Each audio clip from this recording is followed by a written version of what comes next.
It started like just another lazy Tuesday in a town that smelled like fried okra and forgotten history. The roads were cracked. The trees leaned like they were tired. And the kind of silence that hung in the air wasn't peace. It was a hush that came before bad decisions. On Route 12, just outside the city limits of Pine Bluff, Alabama, a beat-up Lincoln Continental with peeling paint and too much soul rolled to a crawl. Inside it, Mr. Louis Bell, 76, war vet, chess hustler, and living encyclopedia of who shot who in '68, clutched the wheel like it was his last anchor. His hands were calloused, his clothes plain, his hat tilted just enough to say, "I've seen some sashed." The blue lights lit up behind him, red and white flashing like cheap fireworks.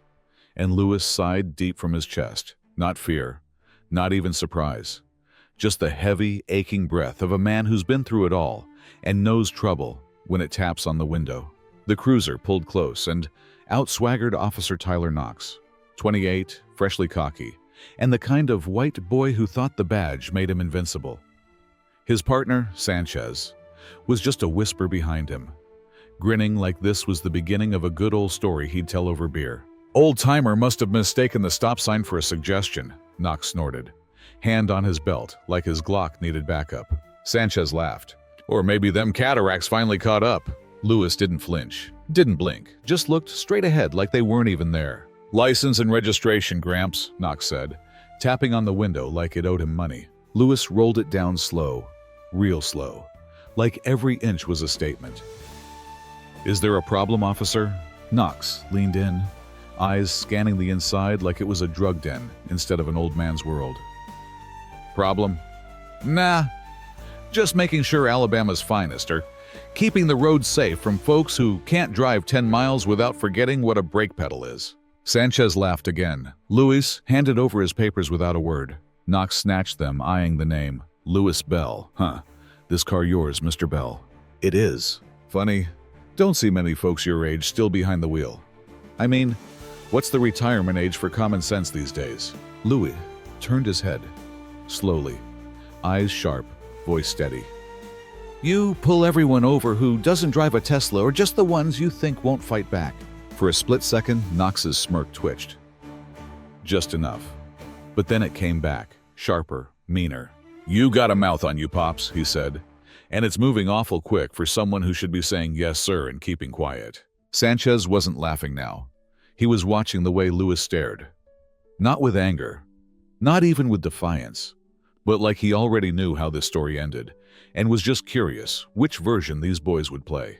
"Step out the vehicle," Knox said. "No," Louis replied, calm as a Sunday sermon. "I said step out." "You don't know who you just stopped," Louis said, voice like gravel wrapped in velvet. "But you're about to." Something shifted. In the air, in Knox's posture, in the way Sanchez's fingers twitched near his radio. Because from behind, another car had pulled up, a black SUV, tinted, government plates. And the man stepping out wasn't just someone's friend. He was the storm the officers didn't see coming. Louis adjusted his cap, the edge of a smirk brushing his lips for the first time. "You boys just made the dumbest stop of your careers," he said. "And trust me, history's gonna remember it." Knox was the kind of cop who mistook silence for submission. And Louis Bell? He wasn't about to start explaining himself to a boy with a badge and no sense. The sun was rising higher, turning the air thick, sticky, like it could taste the tension building off the cracked asphalt. Louis handed over his ID with the slow grace of someone who'd done this too many times to rush. His fingers didn't shake. His breath didn't catch. The card was clean, laminated, corners worn from decades of wallets. Knox barely glanced at it. "Louis Bell," he read with fake curiosity, then scoffed. "Montgomery address, figures." Then he tossed the ID back like it was trash, and it hit Louis's dashboard with a sad little slap. "What?" Knox sneered. "You think being old gets you a pass? That what this is? That you just smile and nod and we're supposed to wave you on like we're your grandsons or some shit?" Louis blinked slow, didn't move, just stared forward like the man in front of him didn't exist. That pissed Knox off more than it should have. "Oh, I get it," Knox snapped, leaning in closer like he thought volume made him smarter. "You one of those proud types.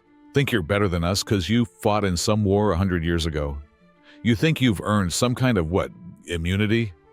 You think you're untouchable because you got wrinkles and a VFW pin on your jacket? Lewis still didn't move, didn't blink, just existed. And that silence. It hit Knox harder than a slap.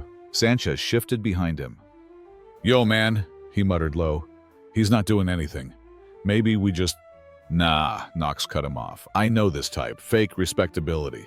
Hides behind sir and ma'am, but he thinks he's better than us. Thinks if he just sits there with that old man act, he gets to play the victim." He slammed a palm on the hood of the car. "You deaf or just dumb?" Knox barked. Nothing. Not even a flinch from Lewis. Just a slow turn of the head. Eyes locked on Knox like a surgeon watching a toddler play with a scalpel. "Out the car," Knox snapped. "Now." Still calm, Louis reached for the handle and opened the door. No rush, no drama. Just smooth, slow movement. Like every motion had been rehearsed long before this moment ever showed up. His boots hit the pavement, steady, grounded. The Alabama dirt didn't own him, it owed him. Knox stepped back half an inch, didn't mean to. But his body knew what his mouth didn't. That something here wasn't right, that maybe, just maybe, this wasn't going to go how he planned. "You got something to say?" Knox pushed. Lewis looked at him, slow and razor sharp. His voice came low and even. "You keep swinging, son. Sooner or later, you're gonna hit the wrong person." Knox blinked, just once, and that was enough. Sanchez shifted again, visibly uncomfortable now. "You threatening me?" Knox asked, but his voice cracked, just slightly. Lewis didn't answer. Didn't need to, because a black SUV still sat quietly a few yards down the road, engine off, windows up. But somebody inside was watching, recording, waiting. Knox didn't notice, but Lewis did. And the game, it was already changing. Lewis stepped out slow, like gravity bent a little different for men who'd buried friends and seen too much. His coat, faded canvas, creased from time, stitched in silence, shifted in the wind, and something metallic caught the morning light.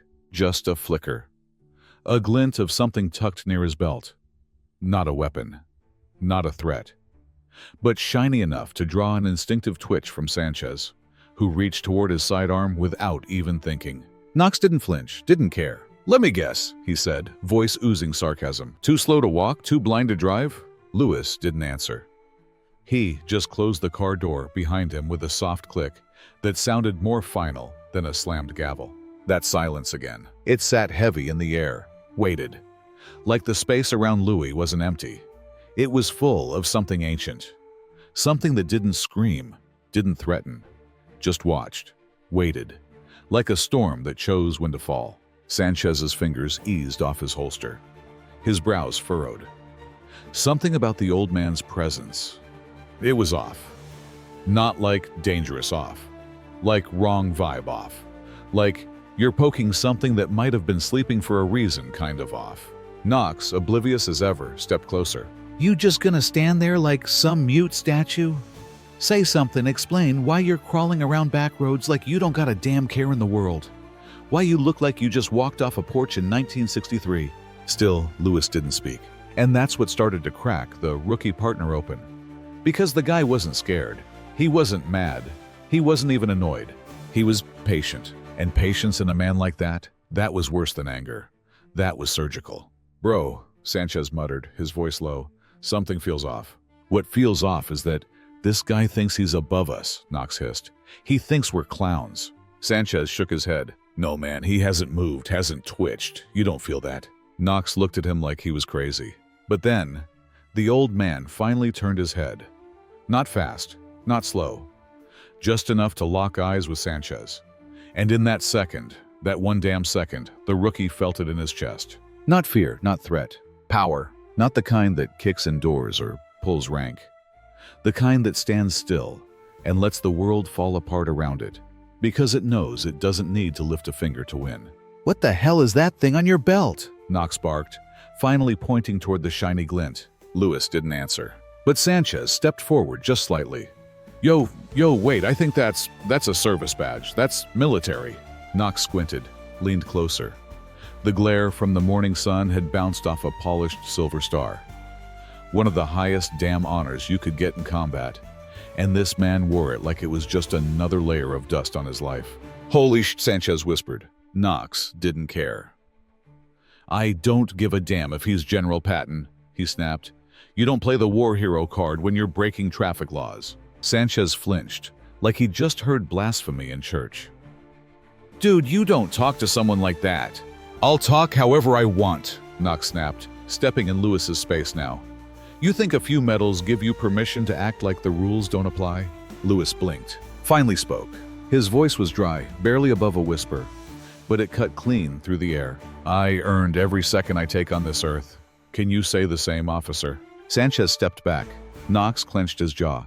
The SUV down the road was still there, still silent, still watching. And inside Lewis Bell's quiet defiance, something ancient was stirring, something that wasn't going to stay quiet much longer. It happened in a blink, but it rewired the whole damn moment. The morning sun cut through the trees, landing square on the edge of Lewis Bell's chest. The jacket had shifted again, just slightly, as he stood tall.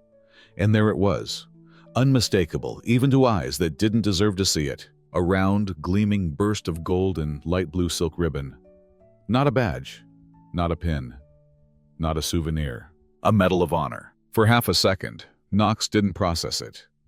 His brain, high off ego and spit, didn't have the capacity to recognize greatness when it slapped him across the face in silence. But Sanchez saw it and froze. Yo, he breathed, voice barely audible. No way.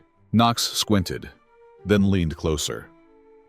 And finally, his eyes settled on the medal clipped low to the veteran's shirt, the top just visible beneath the jacket's fold. Time stuttered, like the moment needed to catch its own breath. What the hell is that? Knox began, but his words choked halfway out his mouth. His eyes darted back to the ID, the one he tossed like trash a few minutes earlier. Bell Lewis A. He blinked once, twice, and then again. Suddenly the name wasn't just a name, it echoed. Rang a bell somewhere distant, like something he might have skimmed over in a news article or heard his grandfather mumble about while watching the Veterans Day Parade. Lewis A. Bell. Silver Star, Purple Heart, 2 tours, Medal of Fucking Honor. The highest military decoration the United States can give. Knox's throat tightened. Wait, he whispered, his cocky tone slipping through his fingers like water. Is this? He blinked, looking between the medal and the ID. Is this real? Lewis didn't say a damn word, didn't nod, didn't confirm. Just let the silence confirm it for him.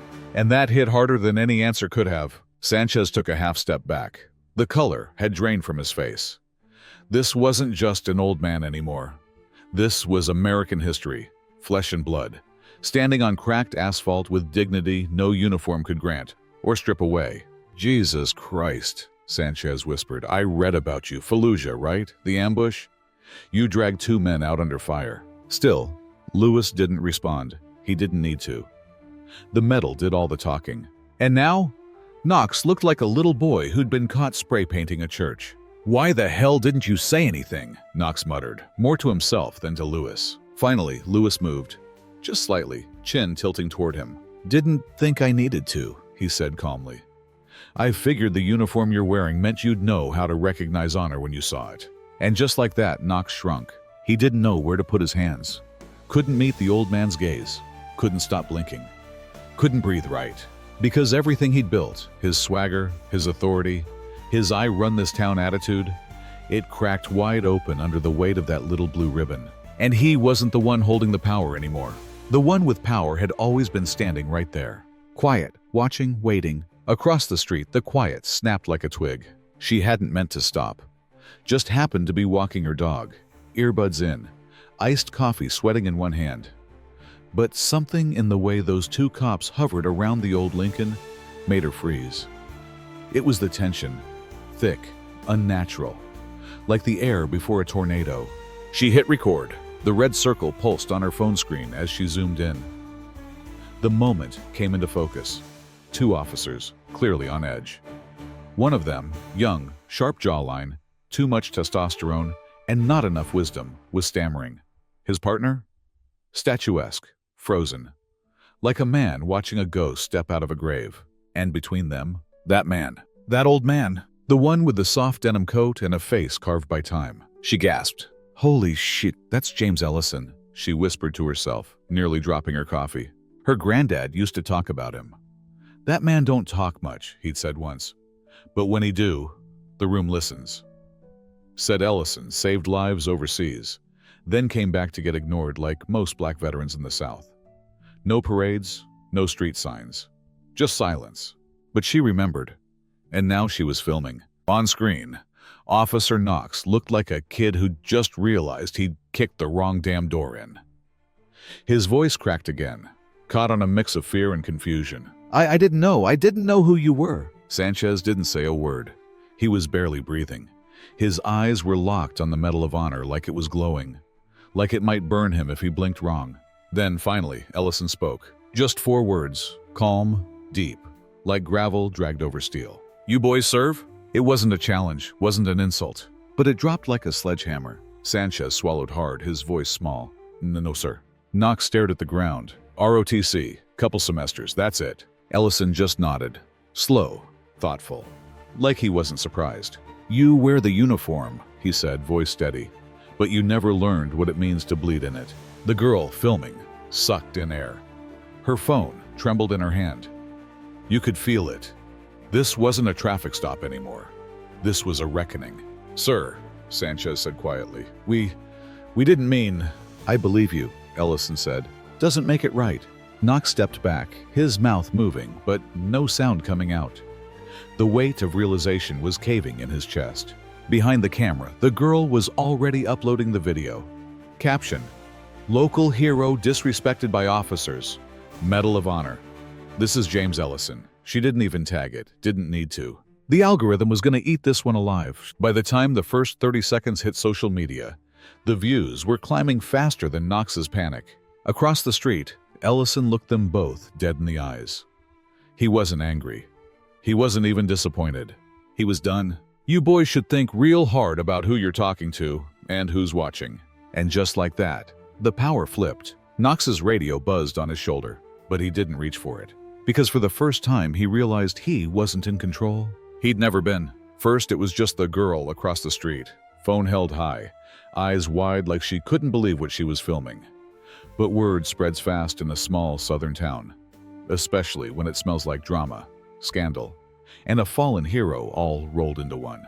A pickup rolled by slow, then stopped. The driver squinted through the windshield. "That who I think it is?" 2 more folks stepped out of a corner store across the way, slushies in hand. Pausing mid-sip, one of them mumbled, "No fucking way. That's James Ellison, right?"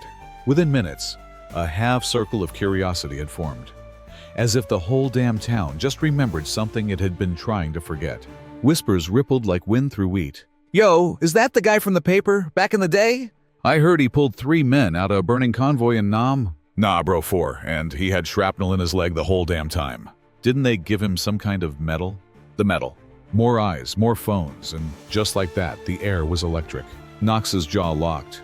His throat made a weird clicking sound like it forgot how to swallow. This ain't what it looks like," he blurted, words tumbling out, crooked and desperate. A man in the crowd snorted. "It looking exactly how it looks, son." The girl with the phone zoomed in again, now catching the rising panic on Knox's face. He was sweating, visibly, eyes darting, chest rising too fast. Next to him, Sanchez looked like he wanted to disappear into the asphalt. Then, through the thickening crowd, a voice cut through. "Step back, y'all. I'm with the Post-Courier." And in came Lana Briggs, local journalist. Always 5 minutes from a story and 3 seconds from going viral.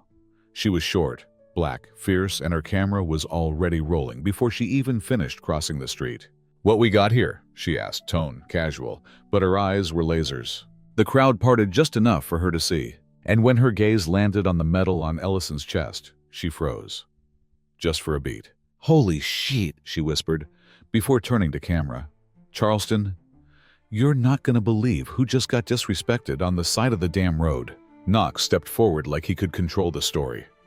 "Look, this got out of hand. We didn't know who he was." Lana raised an eyebrow mid-sentence. "Didn't know who he was? You need a resume now before a black man gets basic respect?" Knox's mouth opened. Nothing came out. "That's James Ellison," someone shouted. "He saved a whole unit in '68. Was in the paper back when my mama was in school. Got a whole damn plaque at the VFW." The energy shifted again. From curiosity to anger. The crowd wasn't just watching anymore. They were remembering. Ellison had been invisible for years. Like so many veterans who came back to banners but not dignity.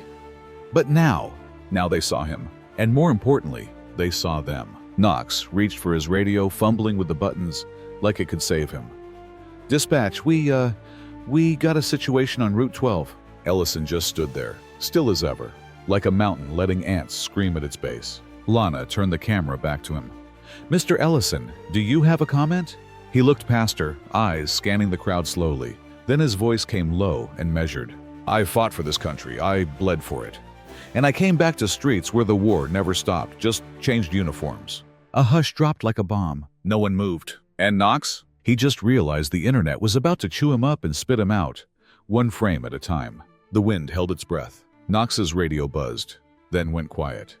Lana's camera was still rolling. Phones were still aimed. But no one dared speak. Not when James Ellison finally stepped forward. Not fast, not angry, but slow, measured. The way trees sway when storms come. Not because they fear it, but because they've stood through worse. He stopped just short of the two officers, eyes sweeping over the crowd, then landing back on the one man who'd pushed too far. Knox looked like he wanted to vanish into his boots. Ellison adjusted the hem of his coat, smoothed a wrinkle near the metal on his chest. Then he spoke. "All I wanted," he said, voice low but strong, "was to get home." Silence. No rustling, no coughs, just those 7 words and the way they landed like a damn earthquake. "I've buried brothers in foreign dirt," he continued. "Watched men scream for their mothers in languages they didn't even speak anymore. Saw boys with rifles who hadn't even kissed a girl before they bled out in my arms. The words weren't loud. They didn't need to be. And when I finally got back to this country, this soil I bled for," he said, "I got handed looks like his." He nodded at Knox. "Instead of welcome homes. Got questioned more than thanked. Stopped more than served." His eyes didn't blink. They burned. "I thought I was done fighting when I came back. I thought peace was something I'd finally earned, but maybe..." He paused, let the moment breathe. "Maybe I needed to stop here today. Maybe y'all needed reminded." It hit like thunder. A deep rumble of shame and realization rolled through the crowd. Shoulders lowered, eyes dropped. Sanchez, still wide-eyed, still haunted, slowly took off his sunglasses. Not to see better, but because he suddenly felt seen, stripped bare by the gravity of what just happened. He looked at Ellison with something close to reverence. Or guilt. Maybe both. Knox didn't speak.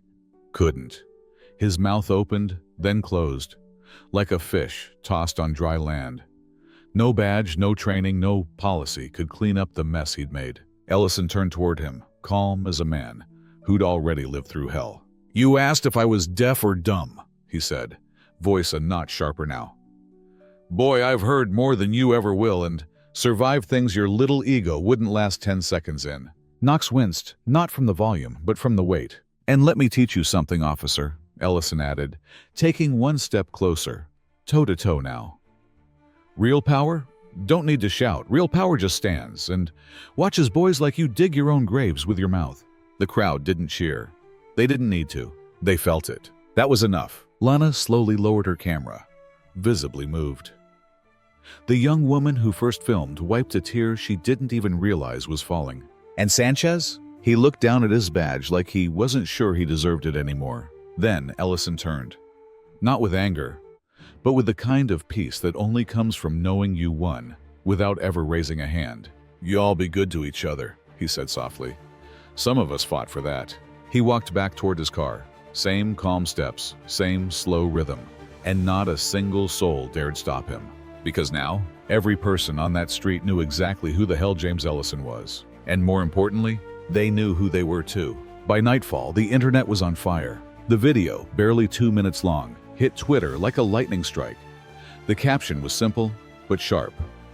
"Medal of Honor recipient disrespected by small-town cop. James Ellison deserved better." And from there, boom, a digital avalanche. Within hours, it was everywhere. CNN, decorated war hero harassed during traffic stop. NBC, Vietnam veteran, Medal of Honor recipient, targeted by officer in Alabama. BuzzFeed. This cop messed with the wrong grandpa. Now the whole internet is watching. TikTok. Hundreds of stitched videos, side-by-sides with Ellison's military record. Veterans speaking out. Even Gen Z kids crying in car videos. Hashtag justice for Ellison, trending by midnight. And smack in the middle of every screenshot, Officer Tyler Knox's face, Frozen in mid-sneer, lit by morning sunlight. That moment, that exact second before realization sucker punched him right in the pride. It was everywhere. On memes, in think pieces, on protest signs that were already being printed overnight. At a press briefing the next morning, the mayor looked like he hadn't slept. He stepped up to the mic, eyes hollow, voice robotic. We take these matters seriously. We extend our apologies to Mr. Ellison and his family. We are conducting a full internal review. Weak, watered down, half-assed damage control. The kind of apology that tasted like PR and smelled like fear. Because the pressure was mounting, and not just online. NAACP issued a statement before dawn. Veterans for Justice posted a side-by-side of Ellison's medal and Knox's badge with the caption, "One earned his honor, the other disgraced his." Celebrities chimed in, everyone from Ice Cube to freaking Tom Hanks. And on the front porch of a small Alabama house, James Ellison watched it all happen with his hands folded in his lap. He hadn't asked for any of this, hadn't planned it. Hell, he didn't even own a smartphone. But the world had caught up to the truth, and now it wouldn't stop running. At the precinct, Knox was drowning. He couldn't step outside. Couldn't check his phone. Couldn't blink without seeing his own damn face plastered across every headline in the country. His inbox? Exploded. His voicemail? Maxed out. Death threats. Resignation demands. Even his mom left a voice message that just said, "Tyler, what did you do?" And Sanchez? He hadn't come back to work that day. Word was he'd called his brother crying. Said he didn't sign up for this. Said that Ellison's eyes were gonna haunt him. Outside City Hall, a small crowd had already gathered. Homemade signs. Flags. One read, "He fought for this country. We fight for him." This wasn't just a mistake anymore. It was a movement. And from the looks of it, no one, not the police chief, not the mayor, not Knox himself, could put this fire out now. Because the truth was out. And truth, once it's gone viral, it don't go quiet again. It started with an email. Simple, quiet, titled, "For Lana Briggs, Ellison's File." Sent from a librarian named Miss Ruthie over at the Pine Bluff County Archive. 83 years old, still ran the microfilm machine like it was a turntable and didn't trust that cloud storage mess. But she watched the video. Watched it twice, actually. And then she remembered a dusty folder tucked in the back of the Veterans Affairs drawer.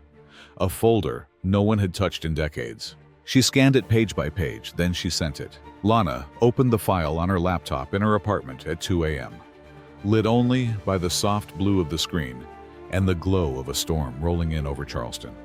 Inside, gold, but the kind that made your stomach turn. The first page was a formal military citation, stamped, signed, dated.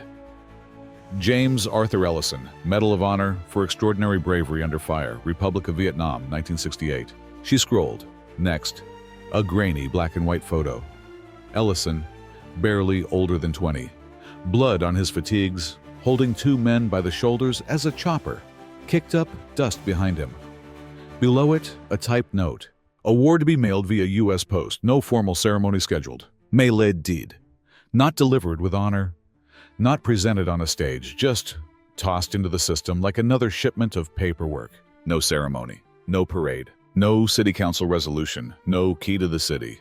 No front-page story. Just a thin envelope shoved into a mailbox. And what came after? Worse, a rejection letter from the City Transit Department dated 1970. While your military service is commendable, we've chosen a more qualified candidate. He had a commercial driving license and 2 letters of recommendation, still got passed over. Then a housing denial from a local bank, 1973. Loan terms not approved at this time. Red line to hell and back. The same neighborhood where they denied his mortgage now had streets named after men who'd never seen a day of combat. Then silence. Just years of quiet, of being passed over, looked through, treated like a shadow in the town he bled for. Lana read it all. Every line. Every insult that wore a polite smile. She shut the laptop slowly, chest tight. The story wasn't about a traffic stop anymore. It was about erasure. About how this town bent over backward to forget the man who should have been its legend. The next morning, she posted the story. Headline, Forgotten Hero, the town that buried James Ellison. Attached was every scanned page from the librarian's folder. The rejection letters. The mailed medal confirmation. A side-by-side photo. One of Ellison in Vietnam, the other from the video, still as a statue with that same tired fire in his eyes. The post exploded. Veterans commented by the thousands. Kids who'd never heard his name before started sharing it like a badge. Even a senator reposted it with a simple caption. We failed James Ellison. That failure ends now. Back at the library, Miss Ruthie watched the numbers climb on Lana's post. She sipped her sweet tea and whispered, "Took you long enough, baby." And across town, Ellison sat on his porch, the old medal tucked in a cigar box beside him. The box wasn't locked, wasn't hidden. It never had been.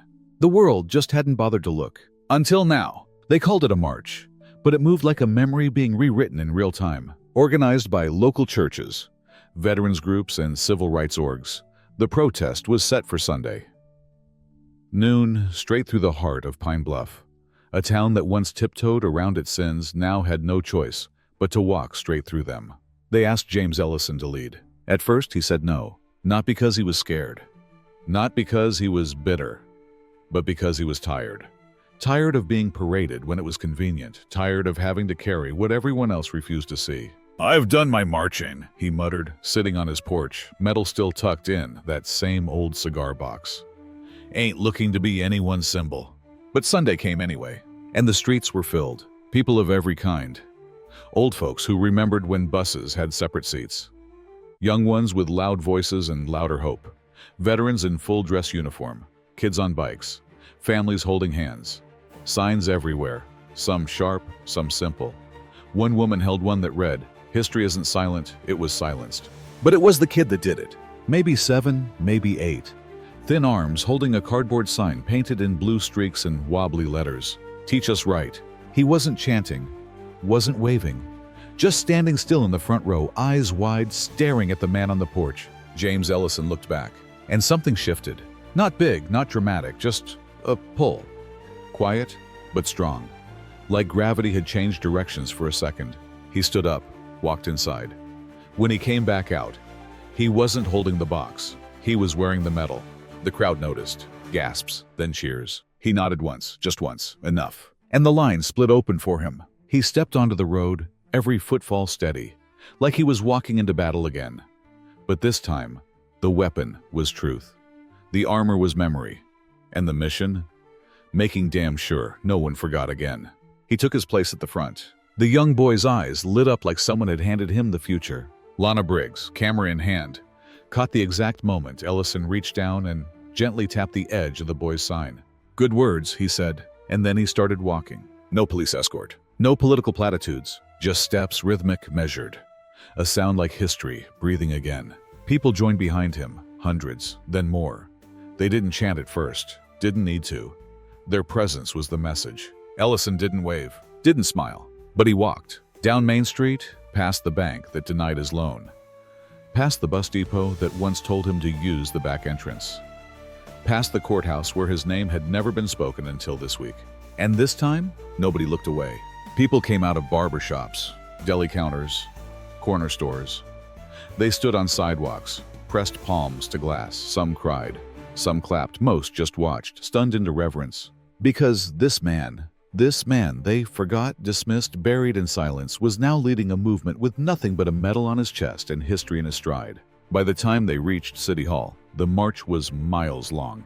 And for the first time in the town's history, James Ellison stood in front of that building not as a visitor, not as a footnote, but as the reason the doors were still standing. The air in Pine Bluff had changed. It wasn't just the humidity, or the restless crowds, or the endless camera crews posted at every corner. It was something deeper, a shift. A weight lifted, but only slightly. The kind of shift that comes when the truth finally gets too loud to ignore. And with every hour, the pressure built. The mayor's office couldn't spin it. The city's PR team had already burned through 3 drafts of a press release that all read like wet toast. Civil rights lawyers were in town, veterans organizations were holding press conferences, and every night the local news led with the same story. James Ellison, from forgotten to front page. And then came the first crack. The police chief resigned, not with grace, not with pride. Just a 2-paragraph statement emailed at 6:47 a.m., blaming mounting public distraction and personal health priorities. No apology, no accountability, just retreat. Then, not even 2 hours later, Officer Tyler Knox was officially suspended. Unpaid, badge and gun turned in. Internal Affairs slapped his file with the label, pending investigation, under external oversight. In simpler words, he was done. The image of him handing over his badge was leaked. Grainy, taken through a precinct window, but it spread like gospel. Knox, head down, jaw tight, finally realizing that the same system that taught him to act untouchable would also let him drown the second he became a liability. And the people? They weren't satisfied with just suspension, so the city council had no choice but to act. They called an emergency session, packed the chambers with folding chairs, folding fans, and the full weight of a town trying to figure out what the hell to do with itself. Outside, the protest crowd was still there, bigger now, signs raised, voices calm but focused. Inside, the council president cleared her throat. Voice trembling, she read the resolution. We propose the renaming of the Pine Bluff Civic Center to the James Ellison Veterans Hall, in recognition of extraordinary service, lifetime sacrifice, and decades of unacknowledged honor. The room held its breath. And then, one by one, every hand went up. Unanimous. The gavel hit the wood, sharp and clean. And outside, the crowd erupted. Cheers, tears, chants of Ellison, Ellison, rising like a wave. Back at home, James Ellison sat in his favorite chair, porch light flickering above him, TV on low. The vote played out live. He watched it with tired eyes. He didn't smile, but he nodded. Just once. Beside him sat the same cigar box, now open. The metal inside gleamed under the porch light, and next to it, a letter, handwritten, from a local kid. Dear Mr. Ellison, thank you for walking so we can learn. I didn't know who you were before, but now I'll never forget. You're the reason I want to wear a uniform one day, so I can do it right. He folded the letter gently, placed it inside the box, closed the lid. For the first time in years, he felt like the world had seen him. Not as a relic, not as a problem, but as a man who had carried a nation on his back and finally set it down. The Civic Center would wear his name, but the real victory, the silence had been broken, and there was no going back. No generals, no bugles, no rows of shiny brass pretending they remembered him when they never knew him at all. This time, the people showed up. Hundreds, maybe thousands, packed into the newly renamed James Ellison Veterans Hall, just weeks after the town finally stopped pretending he didn't exist. Folding chairs filled with neighbors, teachers, veterans, barbers, school kids. Folks who'd walked past him for years and never knew they were breathing the same air as a living monument. No banners, no speeches full of fluff. Just a single mic, a wooden podium, and one man's name carved in stone above the entrance. Ellison stood backstage, straightening his coat. The same coat, same creases, same weight. The metal still pinned right where it had always been. Only this time, people noticed. Mayor was there too. But not up front, not center stage. Just tucked in the side, quiet, like a man learning how to listen again. And then, as the crowd hushed, Ellison stepped into the light. No music, just footsteps, steady, unapologetic. The applause started slow, but it grew. Louder, stronger. From polite to proud. From recognition to reverence. A whole town clapping like they were trying to apologize with their hands. Some folks stood. Then more. Then everyone. A standing ovation for the man they forgot. He didn't bow, didn't wave. He just stood there and received it. When the clapping faded, Ellison leaned into the mic. He didn't read a speech. He didn't need paper. Every word had been lived already. I didn't ask for this, he said. Didn't march through fire to end up with my name on a building. He looked across the room, eyes sharp. But if this is what it takes for folks to remember what service really looks like, then maybe it's worth it. He paused, then added, quieter. It's not the metal that matters, it's the weight behind it. and how you carry it when no one's looking. Silence, the kind that meant everything landed. And then Ellison stepped down. But he didn't walk off. He turned. Because sitting in the front row, alone, head low, uniform pressed like he was begging for redemption, was Sanchez. The rookie cop who'd stood next to Knox, said nothing, and then spent every day since trying to be better. He'd shown up early, volunteered to help set up chairs, brought Ellison a bottle of water before the event and said nothing. Just handed it over with shaking hands. Now, Ellison walked up to him. The crowd shifted, whispering. He leaned in, voice just loud enough for the kid and maybe the first 2 rows to hear. "Respect ain't given because of a medal," he said, voice low, gravel-lined. "It's given because we earn it every day." Sanchez swallowed hard, nodded, eyes glassy. He didn't say a word. He just stood and saluted. Not a performative snap of the arm, not stiff, not forced, but slow, meaningful. Earned. Ellison gave him a small nod in return. That was it, nothing more. But the room? You could feel it shift again, like a wound closing. Later that night, after the lights dimmed and the cameras powered down, Ellison sat out front of the hall on a bench someone carved just for him. No crowds, no noise, just peace. And finally, after decades of silence, he whispered 2 words to himself, barely audible, but real. "About time."